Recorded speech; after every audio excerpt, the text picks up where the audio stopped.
कोई क्रांतिकारी बलिदानी जन्म नहीं लेगा। मैं इन परिवारों को दोनों हाथ जोड़ के नमन करता हूं और मैं उनको विश्वास दिलाता हूं, कभी संघर्ष खाली नहीं जाता। आज जो हमारे भाई जेल काट रहे हैं, कल ये समाज उनके यहां उपस्थित है जिनके बच्चे जेल काट रहे हैं। मैं उन बहनों से भी कहूंगा कि वो मंच पे सामने आए परिवार जिनके परिवार से बेटा बेटी पति भाई जो तमाम लोग जेल काट रहे हैं, उनको यहां सामने आना चाहिए। समाज को देखना चाहिए कि क्रांतिकारियों के परिवार कैसे होते हैं, संघर्ष के परिवार कैसे होते हैं, बलिदानियों के परिवार कैसे होते हैं। इन परिवारों को यहाँ क्रमबद्ध खड़े हो जाइए। इन परिवारों को आपको देखना चाहिए, धरना से एक नहीं है ये। आ जाओ ऊपर आ जाओ, जो वहां कोई परिवार है उनका वो सामने आ जाओ, उनको व्यवस्था कराओ ऊपर बुलाने की, जो परिवार के लोग वहां। आप देखो ये छोटे छोटे बच्चे, ये बहनें, ये बहते आंसू, ये उम्र आपसे जवाब मांगती है, पूरे देश से जवाब मांगती है और छत्तीसगढ़ की सरकार से जवाब मांगती है कि क्या ये गुंडागर्दी स्वीकार करनी चाहिए। ये जो बच्चे, ये उन परिवारों के, निर्दोष परिवारों के बच्चे हैं जिनका जुल्म इतना था कि वो यहां समाज को जागरूक करने का काम कर रहे हैं। क्या अपने लोगों को जागरूक करना अपराध है?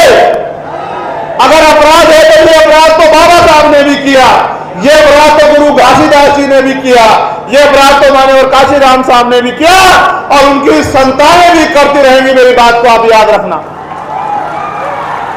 क्या कहते हो जेल से?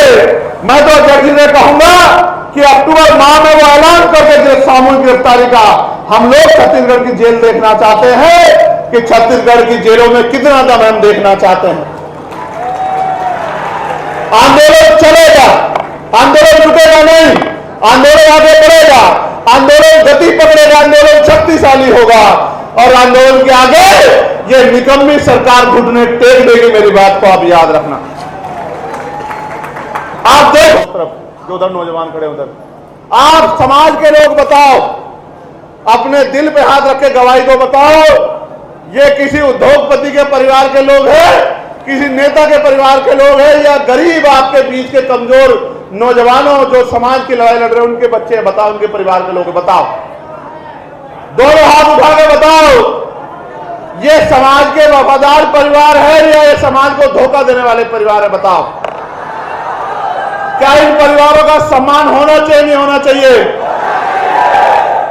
जब तक हम क्रांतिकारियों का सम्मान नहीं करेंगे, बलिदानियों का सम्मान नहीं करेंगे, तो हमारे बीच से कोई क्रांतिकारी बलिदानी जन्म नहीं लेगा। मैं इन परिवारों को दोनों हाथ जोड़ के नमन करता हूं और मैं उनको विश्वास दिलाता हूं, कभी संघर्ष खाली नहीं जाता।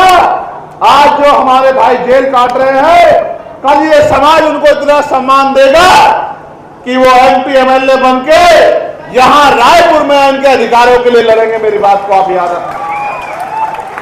जिस दिन वो दिन आएगा तो आपको एहसास होगा कि समाज भूलता नहीं। क्या समाज इनको भूल जाएगा? नहीं भूलेगा समाज।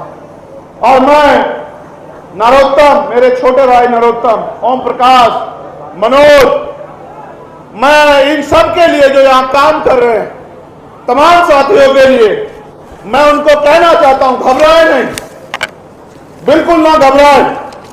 ये सरकार आपका मनोबल तोड़ने के लिए आपको डराने काम करेगी, डरना नहीं है। एक दिन वो आएगा कि आप सरकार होंगे और ये लोग ऐसे बहुत दूर कहीं कुर्सियों से भी अलग खड़े होंगे। मेरी बात को याद रखना। गुंडागर्दी कभी नहीं चलती, दमन कभी नहीं चलता। हम तो वो लोग हैं जिन्होंने पानी के पीने के लिए भी संघर्ष किया। मैं आपसे पूछना चाहता हूं, आप डर तो नहीं रहे? आपको कोई भय तो नहीं है? अगर आप डर गए, भय लिया आपने, तो उन क्रांतिकारियों को तकलीफ होगी। आप देखना, जिस दिन वो क्रांतिकारी बाहर आएंगे, एक अलग ऊर्जा जो है उनके त्याग तपस्या से छत्तीसगढ़ में पैदा हो जाएगी। आप मेरी बात को याद रखना। और फिर मैं आपसे कहता हूं, आपका बलिदान ही छत्तीसगढ़ को पैरों पे खड़ा करेगा। आजादी की कीमत चुकानी पड़ती है, आजादी मुफ्त में नहीं मिलती है, अधिकार मुफ्त में नहीं मिलते, उसकी कीमत चुकानी पड़ती है। बाबा साहब अम्बेडकर ने अपने 4 बच्चे कुर्बान किए हैं। आज आपका परिवार भी उसी श्रेणी में जा रहा है जिस श्रेणी ने संघर्ष किया और समाज को फल मिला। मैं आपका धन्यवाद करता हूं और ये जो इतना बड़ा जन समूह यहां बैठा है, मैं इनका भी धन्यवाद करता हूं, मीडिया के भाइयों का भी धन्यवाद करता हूं। और मैं यहां के अधिकारी, कर्मचारी और पुलिस के साथियों से भी कहना चाहता हूं, करो जितना जुल्म कर सकते हैं,